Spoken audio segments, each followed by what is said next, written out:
greatest conservation success story. Back in the 1980s, the California condors were so endangered that there was only 22 of these birds left flying in our skies, and that's not too many. Considering on the bottom of our bus we fit about 38 people. So at one point there was more people on the bottom of this bus than there were condors out in the wild. And the San Diego Zoo is committed to ending extinction. So what we did was we partnered with the United States Fish and Wildlife, the Los Angeles Zoo, and our sister park, the Safari Park, and we went out and gathered up all of the remaining condors and eggs that we can find and moved them to our breeding facility over at the Safari Park.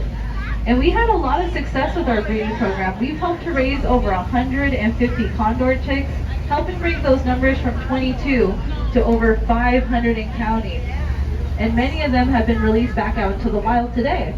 And none of that would be possible without you guys coming here and supporting our mission to end extinction. So just by visiting us today, you are already helping species like the California condors here. Now, as we're leaving Elephant Odyssey over here to the right, you'll see another one of our Kangaroo Bus stops. That one's bus stop number 2. Don't forget to take advantage of our Kangaroo Bus to help you get around the zoo today. That bus is going to be operating until 5:30 today to help you get around the park. And just like our guided tour bus is also included in your tickets and memberships. Up ahead over here to the right, we're coming across our mob of meerkats. And the meerkats usually have at least 1 or 2 meerkats on lookout duty, so we'll see if you can spot any of our lookouts today. They're usually the ones standing on their on the back feet. Way in the back usually you can see one, but it looks like it's a little bit windy out today. I might have had them go back inside of their tunnel, so looks like you guys will have to come back on foot to see our meerkats up close. Over here on our right is the beginning trail that'll lead you further into Africa Rocks. That's where you can see our servals, hornbills, some more of those rock hyrax like we saw back at Elephant Odyssey. And it's also where we can see our cliff springers. Hopefully we'll be able to see one.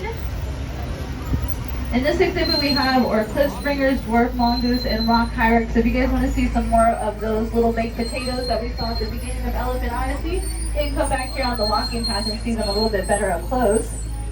And as you walk around our zoo today, you're going to notice that we do grow a lot of the food on grounds here. Over here to the left is one of our small gardens where we grow some of our dragon fruit. And all throughout the park, you're going to see a lot of ficus, acacia, and eucalyptus trees.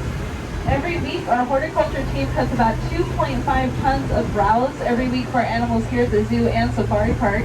And we actually grow so much eucalyptus that we're able to send it to other zoos across the nation to help feed their koalas as well.